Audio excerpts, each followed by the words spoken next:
Part 42.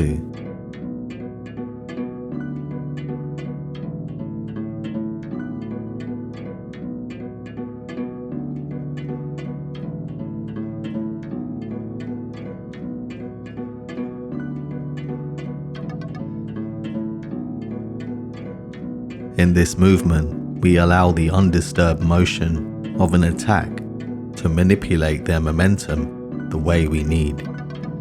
As with all movements in this series, it's necessary to react the right way and at the right speed. The attacker's speed must be matched so the movements can be done smoothly, effectively, and comfortably.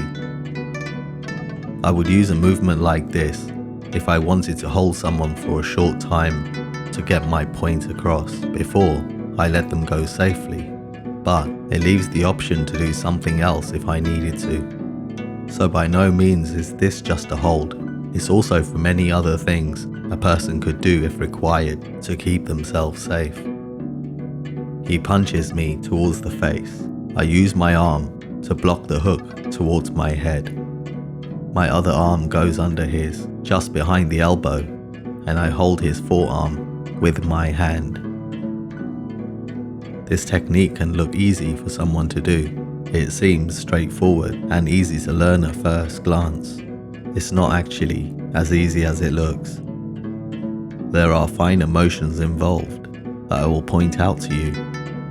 There are some things to understand about this technique that makes the difference between being safe while catching and holding the attacker and having a dentist rebuild a person's teeth or needing a wheelchair. Let's see this again so we can investigate this in more detail. As he punches towards the side of my head, I raise my left arm to make contact with the bone in his wrist from the inside.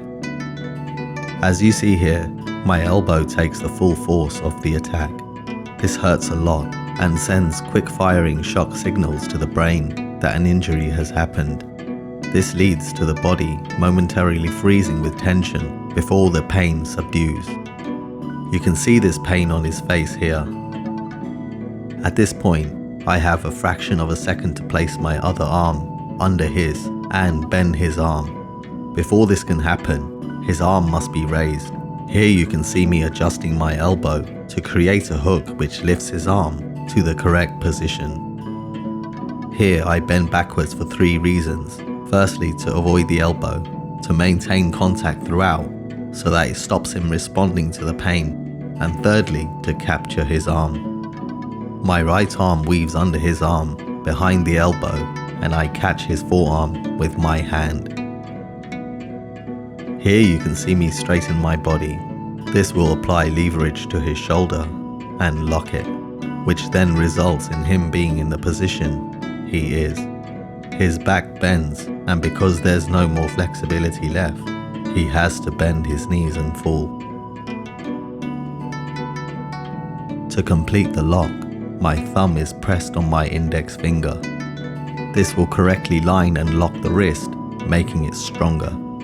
Being captured like this can be traumatic to an attacker, leaving them stuck in this way, tense and vulnerable. If they try to get up, a quick flick of my arm could dismantle their upper body. It's important to understand that when a part of the body is extended, there's very little room for further movement before something snaps.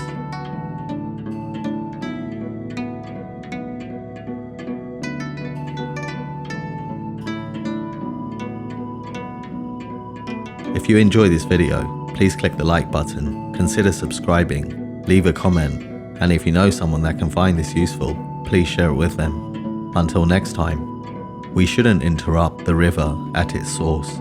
We must let the water flow naturally before we can guide it along our chosen path.